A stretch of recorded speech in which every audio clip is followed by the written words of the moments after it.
What's up, YouTubers? This is your boy Big Metro Fan 12 coming to you with another video game review. At this time, I'm reviewing Batman Returns for the NES and Super Nintendo, and both were made by Konami, and they're pretty much based off of the movie Batman Returns with Michael Keaton, Danny DeVito, and Michelle Pfeiffer.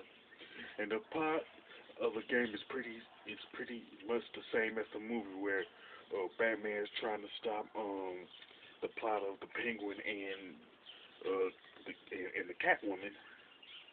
Now, both of them are beat 'em ups, but the Super Nintendo version is more similar to the Final Fight trilogy than the NES version. Now the Super Nintendo version has 7 levels in it, while the NES version has like 6. You know what I'm saying? So that is like pretty much the main difference as far as the stages are concerned, and there are other differences too in both versions. One of them includes the types of enemies that you face. Now, of course, the Catwoman and the Penguin are the main two bosses that you fight in both games towards like the end of the game. But the thing about it is that in the NES version, the enemies you pretty much you fight are the Clown Men, which they're either brown, green, or blue. Men on stilts, and gypsies and tumblers. Now the gypsies are either green or red.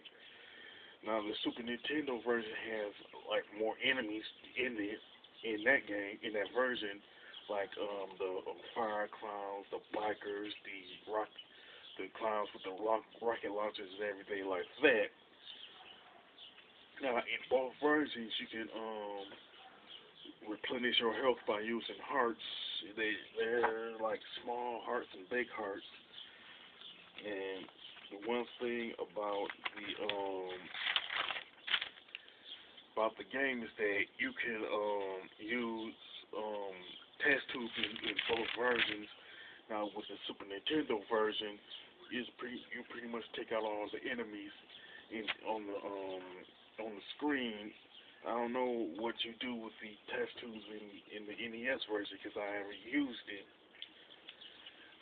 Now, another like main difference is that in terms of the moves you can do, you have like more kicks, punches, and throws you can do in the Super Nintendo version. Plus, you can throw them up against like park benches, walls, and windows and stuff. And you can pretty much break windows when you throw them up against that too. And I'll be honest with you, even though the NES version is fun, I like the Super Nintendo version a little bit more than the NES version. Now the graphics and design of both are pretty good, but the advantage to me goes to the Super Nintendo version, because Konami to me did a better job with the Super Nintendo version, because of the graphics are better. You know what I'm saying?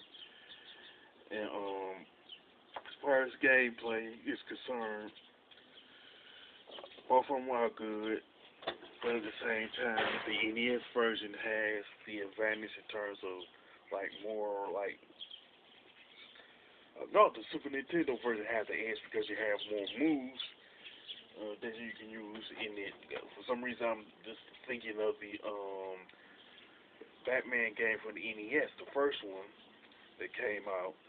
Now, the soundtrack to both of them are pretty excellent, but the Super Nintendo version has the edge, mainly because it's more faithful to the movie soundtrack that was composed by Danny Elfman.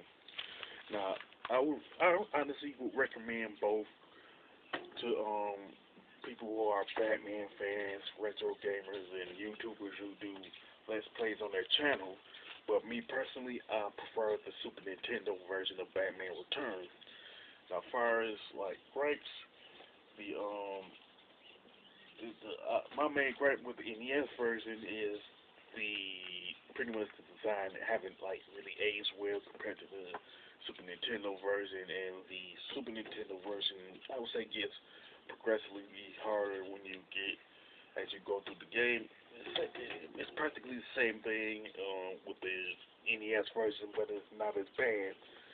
But as far as the score is concerned, I get the NES version an 8 and the Super Nintendo version a 9. Now, with that being said, if you like either version of Batman Returns or you prefer the NES version or the Super Nintendo version, you can mention that in the comment section. If you like my videos, don't hesitate to click the thumbs up button and don't forget to subscribe. This is your boy Big Metroid Fan 12 signing off.